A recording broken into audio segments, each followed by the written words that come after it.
एक बड़े धनवान कंजूस व्यक्ति थे। संत पुरुष के पास जाकर कहते हैं कि महाराज जी, भगवान श्री कृष्ण के प्रति मेरी अटूट श्रद्धा आस्था है, लेकिन उनकी सेवा में मैं एक फूटी कौड़ी खर्च नहीं करना चाहता। तो मेरी कृष्ण के प्रति अटूट भक्ति और मेरे धन के प्रति आसक्ति, दोनों का समन्वय करते हुए कोई मार्ग बताइए, सस्ता, सादा, टिकाऊ। इसको सुनकर संत पुरुष कहते हैं, देखिए भगवान तो गीता में कहते हैं, मन मना भव मद्भक्तो मद्याजी माम नमस्कुरु।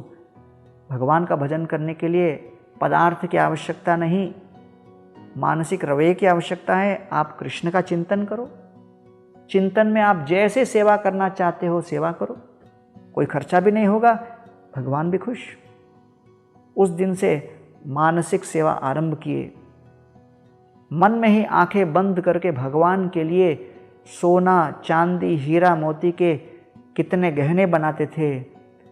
सोने के थालियों में 56 भोग शुद्ध घी में बनवाकर भगवान को भोग लगाते थे। भगवान के लिए विशेष संगमरमर के बड़े बड़े मंदिर अपने मानसिक संकल्प में करते थे। बड़े प्रसन्न थे क्योंकि भगवान की सेवा भी चल रही थी और कुछ खर्चा भी नहीं। एक दिन उनके मानसिक ध्यान में भगवान को दूध पिला रहे थे और दूध पिलाते समय उन्होंने एक अनुचर से कहा कि कुछ शक्कर डालो, और जब अनुचर ने शक्कर डाला वो कुछ दुगना डाल दिया, 1 चम्मच ज़्यादा डाला। तो ये इतने भाव विभोर हो गए, कहने लगे, अरे भैया 1 चम्मच एक्स्ट्रा डाल दिया, उसको मैं तुरंत निकालूंगा। हाथ में चम्मच लेके अंदर से 1 चम्मच दूध में घुलने से पहले उसको निकालने का प्रयत्न करने लगे। ये सब मानसिक ध्यान में चल रहा था और कृष्ण इस दृश्य को देखकर खिलखिलाकर हंस पड़े कि कंजूसी की भी क्या सीमा होती है। और कृष्ण उनके सामने प्रकट होकर कहते हैं कि मैं आपसे बड़े प्रसन्न हुआ और निश्चिंत रहो, आपके हर प्रकार के इस भाव को मैं शुद्ध कर दिया।